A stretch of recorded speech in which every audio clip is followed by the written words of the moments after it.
आज हम बात कर रहे हैं जलवायु संकट, ग्लोबल वार्मिंग की हकीकत नाम के वृत्तचित्र से मिले कुछ जरूरी हिस्सों पर। हाँ। मकसद है इस बड़े मुद्दे को थोड़ा और गहराई से समझना कि ये जलवायु परिवर्तन और ग्लोबल वार्मिंग आखिर हैं क्या, क्यों हो रहे हैं और हमारे ग्रह पर इनका असर कैसा दिख रहा है। बिल्कुल। और जैसा कि यह सामग्री हमें दिखाती है, हालात वाकई गंभीर हैं। आंकड़े देखिए जरा। पृथ्वी का तापमान जो प्री इंडस्ट्रियल दौर था उससे करीब 1.2 डिग्री सेल्सियस बढ़ चुका है। 1.2 डिग्री। हाँ, और पिछली सदी में ही समंदर का स्तर 8 से 9 इंच ऊपर आ गया है। ओह, और सिर्फ पिछले 30 सालों में आर्कटिक की बर्फ 40% कम हो गई है। 40%? जी। और आईपीसी यानी जो अंतर सरकारी पैनल है जलवायु परिवर्तन पर, वो तो चेतावनी दे चुका है कि अगर ये 2 डिग्री तक बढ़ गया तो वो बहुत ही विनाशकारी होगा। इन दस्तावेजों से ये भी साफ है कि 2023 अब तक का सबसे गर्म साल रिकॉर्ड किया गया। सबसे गर्म साल। 1.2 डिग्री सुनने में शायद कम लगे, पर जैसा आपने कहा असर तो जाहिर है। अच्छा, एक बात जो अक्सर कंफ्यूज करती है, ग्लोबल वार्मिंग और जलवायु परिवर्तन, लोग इन्हें कई बार एक ही समझ लेते हैं। इन दस्तावेजों के हिसाब से इनमें मुख्य अंतर क्या है? हाँ, ये अच्छा सवाल है। देखिए, ग्लोबल वार्मिंग असल में जलवायु परिवर्तन का ही एक पहलू है। ये खास तौर पर धरती की सतह के औसत तापमान के बढ़ने की बात करता है। अच्छा। और इसके जो सीधे असर हैं, जैसे बर्फ का पिघलना या समंदर का गर्म होना, वो इसमें आते हैं। जबकि जलवायु परिवर्तन वो एक ज्यादा बड़ा दायरा है। मतलब इसमें तापमान तो है ही, साथ में बारिश के पैटर्न बदलना, हवाओं का रुख बदलना, मौसम का मिजाज, इन सब में जो लंबे समय तक बदलाव होते हैं वो सब जलवायु परिवर्तन में गिने जाते हैं। समझ गई। तो ग्लोबल वार्मिंग एक हिस्सा है और जलवायु परिवर्तन पूरी तस्वीर। तो फिर ये तापमान बढ़ क्यों रहा है? वृत्तचित्र में ग्रीन हाउस प्रभाव का जिक्र है, वो क्या चीज है? हाँ, यहीं पर प्रक्रिया थोड़ी दिलचस्प हो जाती है। देखिए, होता क्या है कि सूरज से ऊर्जा मतलब रोशनी धरती तक आती है। ठीक है। धरती इस ऊर्जा को सोखती है और फिर गर्मी के रूप में वापस अंतरिक्ष में भेजती है। ठीक है। लेकिन हमारी हवा में, हमारे वायुमंडल में कुछ खास गैसें हैं, जैसे carbon dioxide CO2, methane CH4, nitrous oxide N2O।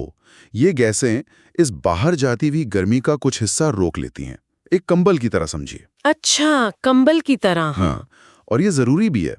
इसी की वजह से धरती इतनी गर्म रहती है कि यहाँ जीवन पनप सके। ये है प्राकृतिक ग्रीन हाउस प्रभाव। तो फिर समस्या कहाँ से शुरू हुई?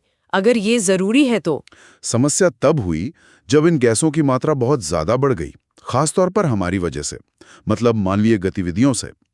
वृत्तचित्र साफ बताता है कि जीवाश्म ईंधन, कोयला, तेल, गैस, जिन्हें हम गाड़ियों, फैक्ट्रियों, बिजली बनाने में जलाते हैं, वो सबसे बड़ा कारण है।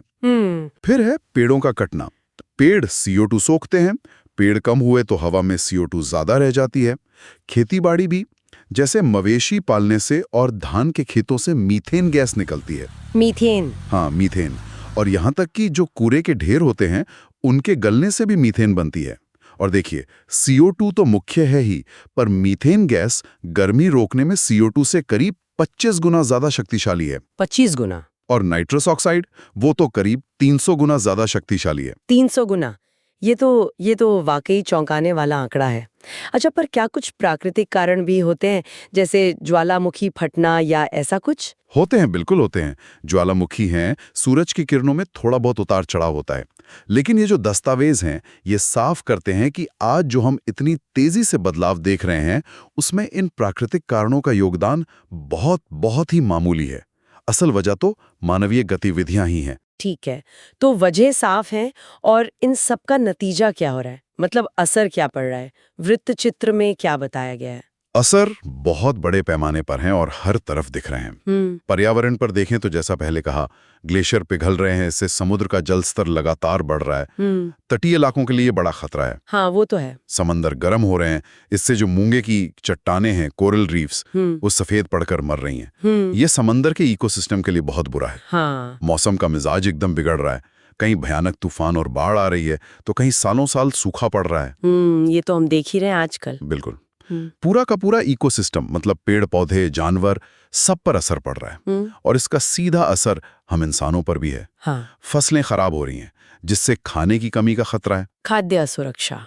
आम पानी के स्रोत सूख रहे हैं, गर्मी से जुड़ी बीमारियां बढ़ रही हैं और लाखों लोग, सोचिए लाखों लोग अपने घर बार छोड़कर जाने को मजबूर हो रहे हैं क्योंकि वहां रहना मुश्किल हो गया। उन्हें क्लाइमेट रेफ्यूजी कहा जा रहा है। ये सब सुन के तो बहुत चिंता होती है। क्या क्या वृत्तचित्र कोई उम्मीद भी दिखाता है? कोई समाधान की बात है? हाँ हाँ बिल्कुल, नाउमीदी की बात नहीं है, समाधान की बात भी की गई है। और अच्छी बात यह है कि समाधान दोनों स्तरों पर है, व्यक्तिगत भी और बड़े स्तर पर भी। अच्छा, जैसे व्यक्तिगत स्तर पर हम क्या कर सकते हैं? देखिए, व्यक्तिगत स्तर पर भी काफ़ी कुछ है।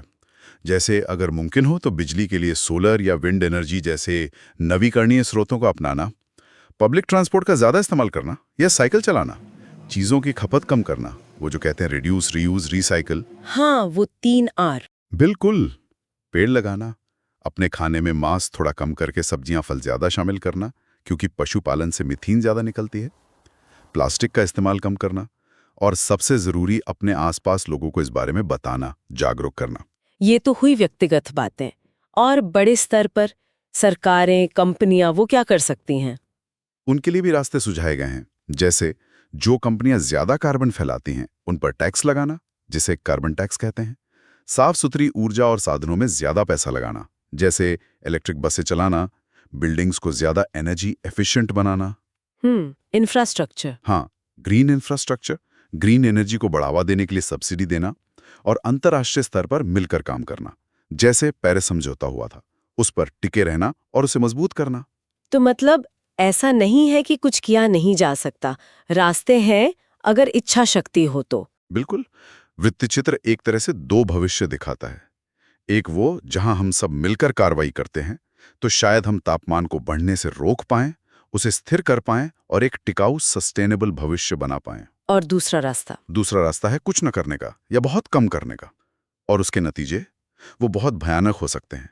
बड़े पैमाने पर जानवरों और पौधों की प्रजातियां खत्म हो सकती हैं, कई शहर शायद रहने लायक ना बचें, अर्थव्यवस्था पर बहुत बुरा असर पड़ सकता है।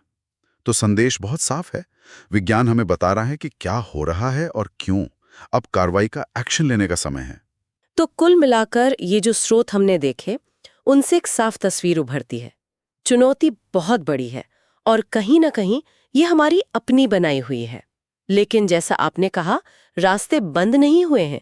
व्यक्तिगत स्तर पर भी और सामूहिक स्तर पर भी कोशिशें जरूरी हैं और संभव भी हैं। चलेगा, इसमें हिम्मत चाहिए होगी, नए नए तरीके खोजने होंगे, इनोवेशन चाहिए होगा, और सबसे बढ़कर एकजुटता चाहिए होगी। यहाँ एक बात सोचने वाली रह जाती है ना? ये सामग्री व्यक्तिगत जिम्मेदारी की बात भी करती है और सिस्टम में बड़े बदलावों की भी। तो इस संकट से असरदार तरीके से निपटने के लिए हमारी अपनी जिम्मेदारी और बड़े बदलावों की मांग, इन दोनों के बीच सही संतुलन कैसे बने, ये सवाल शायद हमें आगे और सोचने पर मजबूर करता है।